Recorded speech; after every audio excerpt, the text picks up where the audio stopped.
नमस्कार मित्रांनो, मी अरविंद आणि आज बोल भाऊ शेतकरी आपल्या या युट्यूब चॅनलच्या माध्यमातून आज आपण नगराळा येथील नागू कोल्हेवाड मामासोबत आहोत। तर आज पाऊस सुद्धा चालू आहे आणि आज सगळ्यात महत्त्वाचं म्हणजे नागपंचमी हा दिवस आहे। या निमित्ताने आपण सहज रस्त्याने जाता जाता भेटलो। तर एक आपण नगराळा गावामध्ये त्याने राहतात, नगराळ्याचे रहिवासी आहेत।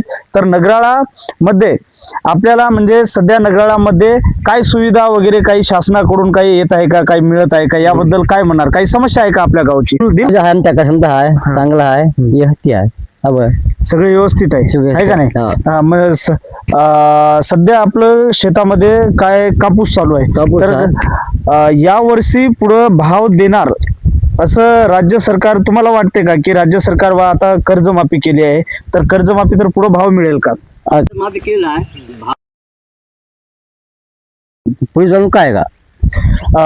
मित्रो, सध्याला अहिल्याबाई होळकर या योजनेअंतर्गत कर्जमाफी झाली आहे। तर यांचं आपल्याला या योजनेअंतर्गत ई-केवायसी करण्याची अट टाकली आहे राज्य सरकारने आणि यामध्ये फार्मर आयडी हा खूप मोठा मुद्दा आहे। तर यावर आपण काय म्हणाल की फार्मर आयडी हे सरकारने लागू केले आहे, तर हे यामुळे अनेक शेतकऱ्यांना फायदा होत नाही, तर याबद्दल आपलं काय म्हणणं आहे?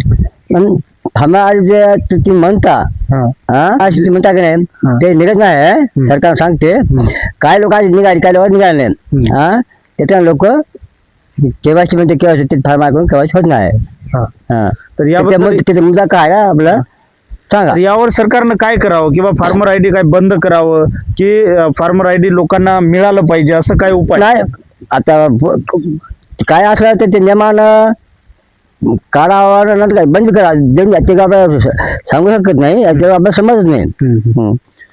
मित्रो, आपल्या येथील शेतकऱ्यांचं म्हणणं आहे की बा फार्मर आयडी जो आहे यामुळं अनेक शेतकऱ्यांना नुकसान होत आहे। म्हणजे जो योजना आहे, जो कर्जमाफीची योजना आहे, यामध्ये अनेक शेतकऱ्यांचं नाव येत नाही, कारण का अनेक जिवती तालुक्यातील शेतकऱ्यांचं 7/12 हा ऑनलाईन नसल्यामुळे शेतकऱ्यांना कर्जमाफीतून वंचित असल्याने आणि खूप काही वंचित राहत आहेत।